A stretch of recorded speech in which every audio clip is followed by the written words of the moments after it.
স্বর্গের আড়ালে কখনো কখনো নরক লুকিয়ে থাকে। প্রবাদটি বইতে পড়লেও বাস্তবে দেখা মিলছে কক্সবাজারের টেকনাফে। নীল সমুদ্রের সৌন্দর্য আর পাহাড়ের গহীন আড়ালেও লুকিয়ে আছে বিভীষিকাময় আর্তনাদ। আর এই প্রকৃতির সৌন্দর্য উপভোগ করতে গিয়ে মানব পাচারের শিকার হতে হয়েছে কুষ্টিয়ার পান্টি গ্রামের রেজাউল করিমকে। ৭ সেপ্টেম্বর নীল সমুদ্র ও পাহাড়ের সৌন্দর্য উপভোগ করতে টেকনাফের হোটেল আল কর্মে ওঠেন রেজাউল করিম। কিন্তু আরেক হোটেলের সাবেক ম্যানেজার মোহাম্মদ আমিন স্থানীয় প্রভাবশালী ব্যক্তি ছল চাতুরির মাধ্যমে ৫০,০০০ টাকার বিনিময়ে রেজাউলকে তুলে দেন মানব পাচারকারীদের হাতে। মুহূর্তের মধ্যে রেজাউলের পর্যটনের আনন্দ পরিণত হয় দুঃস্বপ্নে। এরপর তার শুরু হয় গহীন পাহাড়ের মধ্যে শেকলবন্দি দিন। টানা ১৩ দিন ধরে মুক্তিপণের টাকার জন্য চলতে থাকে রেজাউলের ওপর অমানবিক নির্যাতন।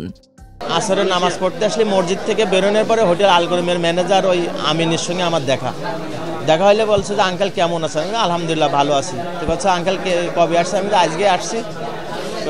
তো আপনার আমাদের এখানে না উঠে ওইদিকে উঠছেন? আমি না, আমি তো ওইখানে উঠছি। তো যা হয় সমস্যা নেই, আপনি চলেন একটু সামনেতে চা। আমি চা খাবো না। তারপর আমার ঘাড়ের হাত দিয়ে সামনে আগায় নিয়ে গেল। আগায় নিয়ে যায় আপনার একটা চা খাওয়াইলে, একটা পান খাওয়াইলে, খাওয়ানোর পরে এর বলে একটা অটো আসতে বলে। তো কী জন্য বলছে পারে আমি জানি না। পরে অটো আসলে পরে আমাকে জোর পূর্বক না এমনি বলছে চলেন আঙ্কেল এখানে সামনে যাবো আর আসবো। আমি যাবো না। তারপরে আমাকে নিয়ে যায় আর কি। আমি গেলাম, যাওয়ার পরে সমুদ্রের ধারে সামনে নিয়ে যা আস্তে আস্তে বিভিন্ন লোকের সঙ্গে কথা বলতে, কার সঙ্গে কী বলতে আমি জানি না আর কি। পরে আমাকে ওই নোয়াখালী পাড়া নিয়ে যা লোকদের কাছে আমাদের সাইডে দিয়ে আসে এবং আমাকে নাকি ৫০,০০০ টাকা বিক্রি করে দিয়েছে। আমি ওখানে ১৫ দিন পাহাড়ে আটকাইছিলাম।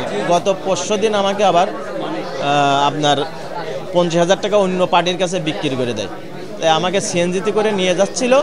নিয়ে গেলে পরে আমি সিএনজি একটু মোড় ঘোরার সময় একটু স্লো হয়, আমি সিএনজি থেকে লাফ দিয়ে পালাইনের পরে আমি ওখান থেকে দৌড়াইতে আমি আপনার একটা অটো পাই। অটোওয়ালার বলি যে ভাই আমাকে একটু বিজিবির ক্যাম্পে নিয়ে চলেন। ওনারা সব করে আমাকে গোসল করাই, খাই। আমি ১৫ দিন গোসল করি না, খাই না। ১৫ দিন আমাকে ওনারা গোসল করায়, খাওয়ায়, কাপড় চোপড় দেয়, পরার পরে ওনারা আবার আমার সঙ্গে আমি যে এলাকা চিনি আমাদের সঙ্গে সমস্ত কিছু অভিযান চালায়। বিজিবিরা এই গতকাল বৃষ্টির মধ্যে সারা রাত অভিযান চালায়, এই সমস্ত লোকদেরকে সব উদ্ধার করে নিয়ে আসে। ভাগ্যের জোরে পাচারকারীদের হাতে হাত বদল হওয়ার সময় পালিয়ে রেজাউল পৌঁছান সরাসরি বিজেপি ক্যাম্পে। তার দেওয়া তথ্যের ভিত্তিতে বিজিবি ও র্যাব যৌথ অভিযান চালিয়ে ভাড়ছড়া কচ্ছপিয়ার পাহাড়ের সবুজ আড়ালে লুকিয়ে থাকা মানব পাচারের আস্তানা উন্মোচন করেন। অভিযানে উদ্ধার করা হয় নারী শিশুসহ ৮৩ জনকে, যাদের মধ্যে রোহিঙ্গা ও বাংলাদেশি নাগরিক উভয়ই রয়েছেন। তাদের অনেককে মালয়েশিয়া ও থাইল্যান্ডে চাকরির মিথ্যা প্রলোভন দেখিয়ে আটকে রাখা হয়েছিল। আমি আর ছিলাম হোটেলে কাজ জানি, কারিগরি কাজে আর ছিলাম। আসার পরে হোটেলে কাজ পাইলে পরে আমি লবণের লেবারি কাজ করছি, লোডারে গাড়িতে লবণ ভরা যার বাড়িতে থেকে কাজ করছি। ১ সপ্তাহ কাজ করার পরে ও বলছে যে চলো ঘুরে আসার কথা বলে আমাকে বিক্রি করে দিছে। মালয়েশিয়া নিয়ে যাবো আর আনিওরে এটা বিক্রি করে দিয়ে ফেলে। মালয়েশিয়া যাবো হয়ে বিনামূল্যে, মানে অল্প খরচে আমার টাকা দিতে হবে না, এক কথা বলে আমাকে এখানে আনছিল। অভিযানে ধরা পড়ে ৩ পাচারকারী, উদ্ধার হয় অস্ত্র। মুক্ত হওয়া ব্যক্তিরা বর্ণনা দেন দালালের হাত থেকে হাত বদল হয়ে তারা ছিল পণ্যের মতো। প্রতিদিন চলত অমানবিক নির্যাতন ও খাবারের তীব্র কষ্ট।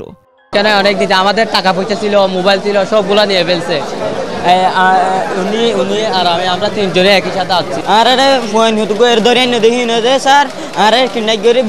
স্যার এর আগে ১৮ সেপ্টেম্বর একই এলাকায় নৌবাহিনী ও কোস্টগার্ড নারী, পুরুষ ও শিশুসহ ৬৬ জনকে উদ্ধার করেছিল।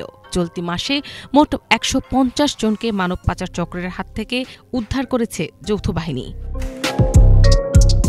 মিনালা দিবা, বাংলা ভিশন, নিউজ ডেস্ক।